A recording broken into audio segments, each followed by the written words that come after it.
Bonhoeffer, who was a hero of mine, who stood against the Nazis in Germany when so many people were silent, who said not to speak is to speak. Not to act is to act. It is for us the poison of our times that there is so much indifference and so much silence. And it's for that reason why, when I was invited by the organisers to come and stand with you today in an act of solidarity, I immediately said yes. Because over the years that I've raised issues about Tibet in Parliament, I know how lonely a battle it has been for so many of you. On that infamous day on the 10th of March 1959, when the PRC annexed Tibet and prevented a free and sovereign people from living in their own homeland, with their own laws, with their own traditions, with their own religion, with their own customs, and the Dalai Lama, His Holiness, was forced into exile. On that day, the world had a glimpse of what the PRC's intentions would be wherever it was going to set its foot. And whether it was in Hong Kong, whether it was in Xinjiang and what happened to the Uyghurs there, and what may happen in Taiwan in the future, the story has been the same. And so we ignore those events of the 10th of March 1959 at our peril. It is why we gather here. My own committee recently carried out an inquiry into transnational repression, and we found that the greatest offender of TNR, of transnational repression, and there are plenty on the list. Russia was on the list, Iran was on the list, many other countries were on the list, but the greatest offender, according to our report, which is available online and which was debated in the House of Lords only 10 days ago, the greatest offender was the People's Republic of China. We took evidence from people like Chloe Chung, the brave young woman who, along with others like Carmen Lau, has had a bounty placed on her head of $1 million Hong Kong dollars. Why? Because as a young girl, 14, 15 years of age, she and hundreds of thousands of others in Hong Kong said they wanted to live in a democratic and free society, and they raised their yellow umbrellas as an expression of their beliefs in a democratic society.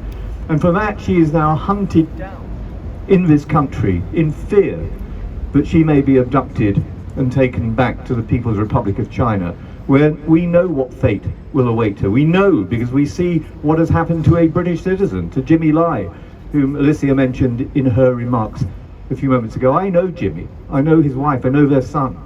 I met them in the better days, better times in London, but also in Hong Kong. In fact, he was the last person I met in Hong Kong in 2019, having monitored the last fair and free elections there before returning to the United Kingdom. And Jimmy was in no doubt about what would happen to him, but he decided he would stay. He would stay in order to be an example to others, just as Chloe decided to come and speak to our committee and to waive her anonymity because she said she would not be silenced. She would speak, just like Rahima Mahmood from the World Uyghur Congress. This extraordinary, brilliant Uyghur woman, musician, came to our committee and spoke again without anonymity because she would not be silenced. So that is why we're here today. It's why we have to go on speaking out about Tibet. All the things that have happened in Tibet have happened to the Uyghurs too. And it's no surprise to me that the man who conducted most of the atrocities in Tibet was given charge of Xinjiang.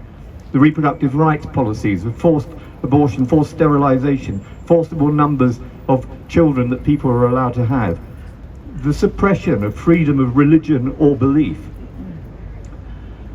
Article 18 of the 1948 Universal Declaration of Human Rights insists that everyone has the right to believe, not to believe, or to change their belief.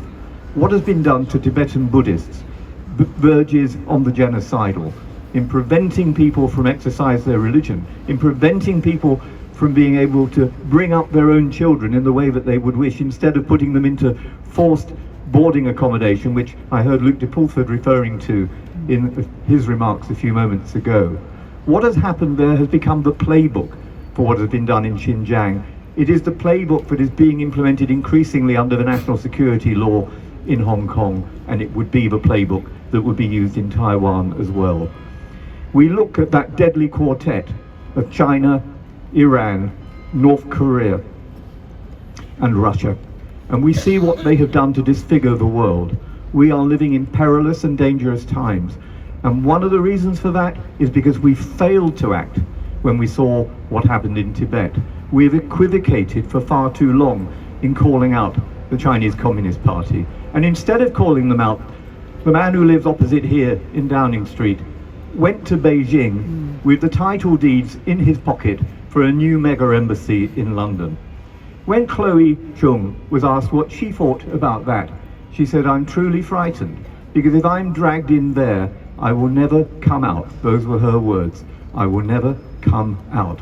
This is not what is happening in Tibet, it's not what's happening in Xinjiang, it's not what's happening in Hong Kong. Transnational repression is happening in this country. So I would commend the debate that we had in the House of Lords to you. Tibet is mentioned in that debate and the other places I've been referring to. It's all there available on Hansard. Distribute it to other people, and don't let them silence you. Let me finish by saying that the university where I've been a professor in Liverpool, I invited His Holiness the Dalai Lama to come to Liverpool. We had 3,000 people to hear him.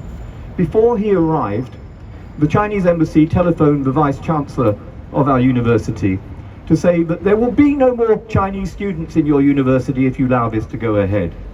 They telephoned the Lord Mayor of the city and said, "If you give a civic reception to the Dalai Lama, we will break the twinning arrangement with Shanghai." Well, I'm glad to say that we were not intimidated. The visit went ahead. His Holiness spoke in a characteristically gentle, beautiful way and was greeted by thousands of people in Liverpool. The local newspaper, the Liverpool Echo, ran the headline, "Hated by the CCP, loved in Liverpool." We have got to show our love, which will always overcome hate. We have got to speak out, silencing those who would denounce the freedoms and the liberties that we enjoy in this country.